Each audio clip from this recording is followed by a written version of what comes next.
अस्सलाम वालेकुम नाजरीन, मैं सद Abbas Bhatt advocate high court हाजिर खिदमत हूँ कुछ नई कानूनी आइनी और सियासी खबरों के साथ जो शायद आपके इल्म के अंदर इजाफा कर सकती हैं। नाज़रीन, इमरान खान ने बड़ा एक दबंग ऐलान कर दिया है। वो उन्होंने अपनी एक इजहार किया है कि वो जो वाइस चांसलर हैं ऑक्सफोर्ड यूनिवर्सिटी के चांसलर के इंतखाबात में हिस्सा लेना चाहते हैं।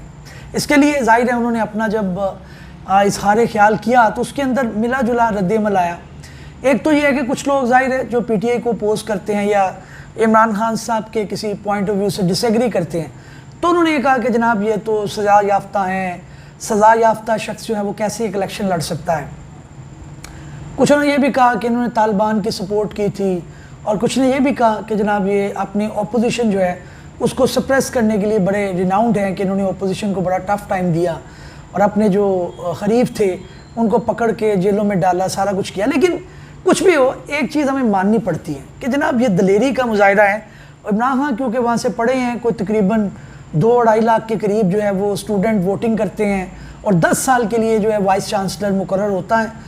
जीते ना जीते वो एक अलग बात है, क्योंकि सियासी वाबस्तगी उनकी पाकिस्तान से है और जब आप एक वज़ीर आज़म रहे हों तो उसके बाद ज़ाहिर है कुछ लोग आपकी फ़ॉरेन पॉलिसी से इत्तफ़ाक़ करते हैं, कुछ ममालिक नहीं करते, बाहर आज़ादी राय भी है।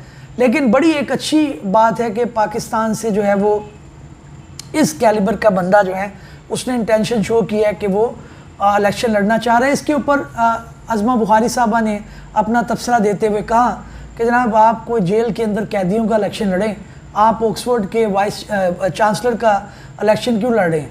तो जाहिर है जब ये बाकी जो लोग हैं उनके इस तरह की क्रेडेंशियल नहीं है कि वो लड़ सके। बेनज़ीर मोहतरमा शहीद जिन्हें कहा जाता है कि उनके कैलिबर ये थे, भुट्टो का कैलिबर था। तो हमारे जो लीडरान हैं उनके कैलिबर इस तरह के होने चाहिए कि वो जो रिनाउंड यूनिवर्सिटीज़ हैं वहाँ पर इलेक्शन कंटेस्ट कर सके। अब अज़मा बुखारी का ये कहना कि आप कैदियों का इलेक्शन लड़े, और भाई आप अपने कोई बंदा दे दें जो इतना कैलिबर है वो लड़ ले। तो ये एक कहना कि जनाब आप कैदियों का इलेक्शन लड़े, सारी दुनिया को पता है कि मुकदमात की क्या उसके अंदर कैफियत है और क्या चीज़ है और किस तरह से आपके पास कोई वोट बैंक उस तरह से था नहीं, तो आप इसी चीज़ को जो है बेच रहे हैं कि जनाब ये ना हो वो ना हो। एनीवेज जनाब बानी पीटीआई की नाअहली के ख़िलाफ़ अपील पर जल्द समाअत की दरख्वास्त दायर हो गई। ये जो है वो ऑनरेबल सुप्रीम कोर्ट के अंदर फ़ाइल की है और बैरिस्टर अली ज़फ़र साहब ने किया है कि जल्द समाअत हो। तोशाखाना केस के अंदर जब इनकी नाअहली हुई तो उसके अंदर इलेक्शन कमीशन ऑफ पाकिस्तान ने इनको नोटिफाई कर दिया और इनको जो सीट थी गालबन मियाँ वाली से उसको इन्होंने कहा कि ये नहीं लड़ सकते, वहाँ से थे ये, इनको खाली कर दिया। तो ये नाअहल हो गए। उसके बाद इनकी जो लीगल टीम थी उससे ये गलती हुई कि उन्होंने एक पटिशन जो है वो इस्लामाबाद हाई कोर्ट में फ़ाइल कर दी और एक पटिशन जो है वो लार्जर बेंच जो है लाहौर हाई कोर्ट के सामने फ़ाइल कर दी। बाद-ए-ज़ा उन्होंने कोशिश की कि किसी तरह से इस्लामाबाद से जो पटिशन है उसको वापस ले लिया जाए, उसको नहीं लेने दिया गया। तो फिर जो हाई कोर्ट से थी वो भी खारिज हो गई और अब जो है वो सुप्रीम कोर्ट के आगे मामला है। सुप्रीम कोर्ट आपको पता है कि पहले ज़माना जो था, पहले 2018 का इलेक्शन हुआ उस राउंड के अंदर इमरान खान को सादिक व अमीन इसी जो है वो कोर्ट ने कहा है। अब क्योंकि उसके बाद इनके ऊपर जो एलिगेशन है उसके बाद की हैं और वो भी पता है कि तोशाखाना के मुकदमात हैं, कोई बड़ी एलिगेशन की निकली नहीं है उस तरह से इमरान खान की, तो हुकूमत वक्त अब इसके अंदर रगड़ा लगाने के चक्कर में है कि किसी तरह से ये नाअहल ना हो। आज बड़ा अच्छा एक बयान आया। तीसरी डेवलपमेंट ये है कि जनाब अमीर जमात इस्लामी हाफिज़ नईमुर रहमान का कहना है कि मखसूस तबका IPPs के नाम पर मरात हासिल कर रहा है और उन्होंने इशारा भी कर दिया, उन्हें कि शरीफ बरादरान पहले अपने IPPs के पैसे तो ख़त्म करें। तो ये भी उन्होंने कहा कि 5 कंपनी ऐसी हैं जिनके साथ मुआहिदा जात ख़त्म हो चुके हैं, उनको एक्सटेंड अगर करते हैं तो मज़ीद अवाम पर बोझ होगा। ये जमात इस्लामी का मैं अक्सर इनको सपोर्ट नहीं करता रहा और इनकी पॉलिटिक्स जो है उससे मुझे थोड़े बहुत इख्तलाफ भी रहे, जो कि मेरा राइट भी है, हर शहरी का राइट है, आप भी कर सकते हैं। लेकिन ये जो इन्होंने एजेंडा उठाया है महंगाई का, पानी का, बिजली का, रोटी कपड़े मकान का और स्पेशली बिजली का और IPPs का, इसके ऊपर तो मैं कहता हूँ कि इनको सलूट करने को दिल करता है। सारी डॉक्यूमेंटेशन जो कि पॉसिबल नहीं हो सकती थी सारी इन्होंने ला के बाइट ला दी। अब सारे अवाम को पता है कि IPPs क्या है जी, इंडिपेंडेंट पावर प्रोड्यूसर्स हैं, इनके मुआहिदे किसने किए, कौन किस कंपनी के पीछे है, ये भी यहाँ हो चुका है। تو یہ بہرحال انہوں نے شریف برادران پہلے اپنے IPPS کے پیسے تو ختم کریں. تو اس کا مطلب یہ ہے کہ یہ کہہ رہے ہیں کہ شریف برادران کی بھی اس کے اندر کہیں نہ کہیں انویسٹمنٹ ہے, ہونا چاہیے. غریب آدمی پس کر رہ گیا ہے, اب دیکھتے ہیں اس کے اندر کیا ہوتا ہے. اچھا جی, کار ساز حادثہ کیس جو ہے, ملزم کے شوہر نے حفاظتی ضمانت حاصل کر لیا. تھوڑے لوگ مجھ سے اختلاف کریں گے لیکن میرا موقف اس کے اندر ذرا مختلف ہے. دیکھیں بچے جو ہیں نا, جب جوان ہو جاتے ہیں تو ان کا انڈیپینڈنٹ ایک سٹیٹس ہوتا ہے. گھر والوں کی لائبلٹی اس طرح سے ضرور بنتی ہے, وہ روکتے بھی ہوں گے, سختی بھی کرتے ہوں گے, لیکن کرمنل لائبلٹی ہے جو وہ ذاتی ہوتی ہے. اگر کسی بیٹی نے جرم کیا ہے تو اس کی سزا اس کے باپ کو نہیں ملے گی, اور اگر باپ نے کیا ہے تو اس کی سزا اس کی بیٹی کو نہیں ملے گی.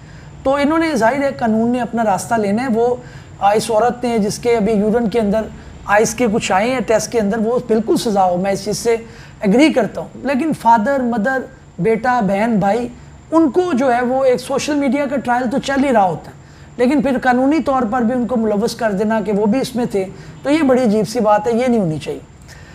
اچھا جی, لاہور ہائی کورٹ سابق ڈپٹی سپرنٹینڈنٹ محمد اکرم کے اہل خانہ کی حفاظت یقینی بنانے کی ہدایت.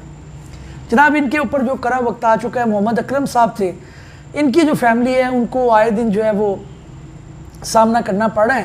خبر پڑھ لیتے ہیں کیا ہے. Lahore high court Rawalpindi bench نے سابق ڈپٹی سپرنٹینڈنٹ محمد اکرم کی فیملی کی حفاظت کو یقینی بنانے کی ہدایت کر دی, جبکہ CPO راولپنڈی نے محمد اکرم کی بازیابی کے لیے 14 روز کی مہلت مانگ لی. ایک تو بھی وہ بازیاب نہیں ہوئے, دوسرا ان کی فیملی نے کہا ہے جناب 5-10 بندے روز آ جاتے ہیں اور آ کر وہ توڑ پھوڑ بھی کرتے ہیں, تلاشیاں بھی لیتے ہیں. Lahore high court Rawalpindi bench میں سابق ڈپٹی سپرنٹینڈنٹ محمد اکرم کی بازیابی سے متعلق دائر درخواست پر سماعت ہوئی. وکیل درخواست گزار نے عدالت کو بتایا کہ صبح 25 افراد مختلف اداروں کے یونیفارم میں گھر میں داخل ہوئے اور اڈیالہ جیل کے اندر سرکاری رہائش گاہ کی تلاشی لی. عدالت نے ریمارکس دیے کہ کافی سنگین الزام لگا رہے ہیں. عدالت نے ہدایت کی کہ محمد اکرم کی فیملی کی حفاظت کو یقینی بنایا جائے.